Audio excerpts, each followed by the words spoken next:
Los gobiernos de Porfirio Díaz, el Estado liberal oligárquico y la dictadura, el porfiriato. Antecedentes: con el plan de Tuxtepec, Porfirio Díaz derrotó a las tropas del Lerdo de Tejada y asciende al poder en noviembre de 1876, para que en enero de 1877 convoque a elecciones y gane la presidencia en el mes de mayo. El porfiriato. Porfirio Díaz se mantuvo en el cargo por más de 30 años hasta 1911. El régimen porfirista fue una larga dictadura que se distinguió por un control centralizado y militar de la vida nacional y por la represión social y política. Bajo el porfiriato, el Congreso quedó a la orden de Porfirio Díaz, con un conjunto de diputados llamados los científicos, que, aunque aplicaban principios positivistas y utilitaristas, estaban bajo las órdenes del presidente con una filosofía llamada orden y progreso. A lo dicho en el párrafo anterior se le conoce como Estado liberal oligárquico, es decir, es un Estado que teóricamente cumple sus funciones de resguardar y proteger las garantías de sus ciudadanos, pero con una alta exclusión de estos ciudadanos en la toma de decisiones. Periodos de gobierno del porfiriato: de 1877 a 1881,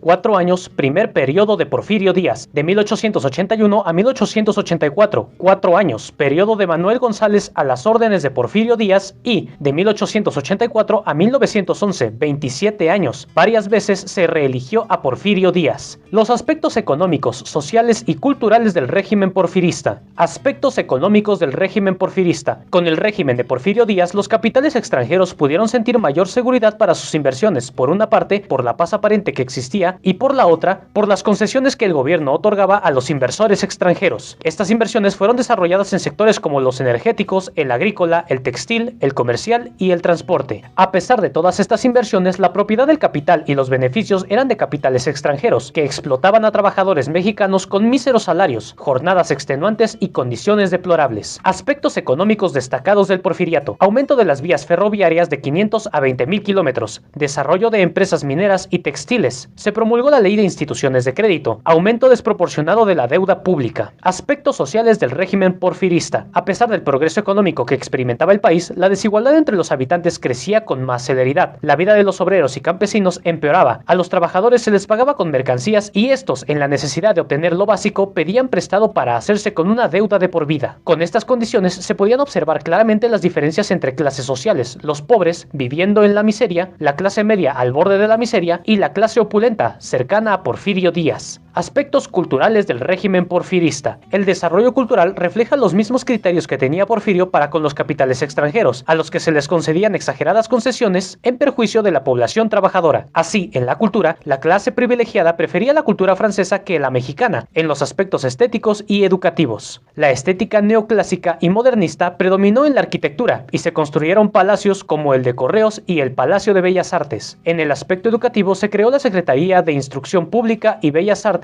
dirigidas por Justo Sierra, quien además impulsó la creación de la Universidad de México. Los movimientos de oposición al régimen porfirista. Los movimientos de oposición se concentraban en el sector obrero, debido por una parte a las condiciones que vivían y por otra a las ideas obrero-anarquistas que se importaban de Estados Unidos y Europa. Los movimientos y huelgas de los ferrocarrileros, mineros y textileros eran los más representativos. La huelga de Cananea en Sonora en 1906 y la de Río Blanco en Veracruz de 1907 fueron los más sonados, que terminaron en represión por parte del gobierno. Antes de 1910, aunque sí hubo levantamientos armados de campesinos, estos no dejaron de ser esporádicos y desorganizados. Los movimientos de los yaquis y mayos en Sonora y Sinaloa, los coras y huicholes en Nayarit, los tarahumaras en Chihuahua y los mayas en Yucatán eran un caso especial, ya que estaban en pie de lucha desde la conquista española y su área de influencia solo abarcaba el propio territorio de sus comunidades. Después de 1910, básicamente los movimientos organizados de oposición comenzaron justo después de que Porfirio Díaz declarara en 1910 que era de su agrado una contienda electoral donde se crearan partidos de oposición al régimen. Con esta aparente libertad se crearon, además de los partidos que proponían al mismo Porfirio Díaz como presidente nuevamente, el partido antirreeleccionista dirigido por Francisco I. Madero. Con Madero como candidato a la presidencia, inició la contienda entre este y Porfirio Díaz, pero al poco tiempo Porfirio ordenó la encarcelación de Madero en San Luis Potosí para acallar a la oposición y ganar las elecciones presidenciales nuevamente. Francisco I. Madero inició un plan, el llamado Plan de San Luis, para levantarse en armas, después de haber visto que la vía democrática estaba agotada.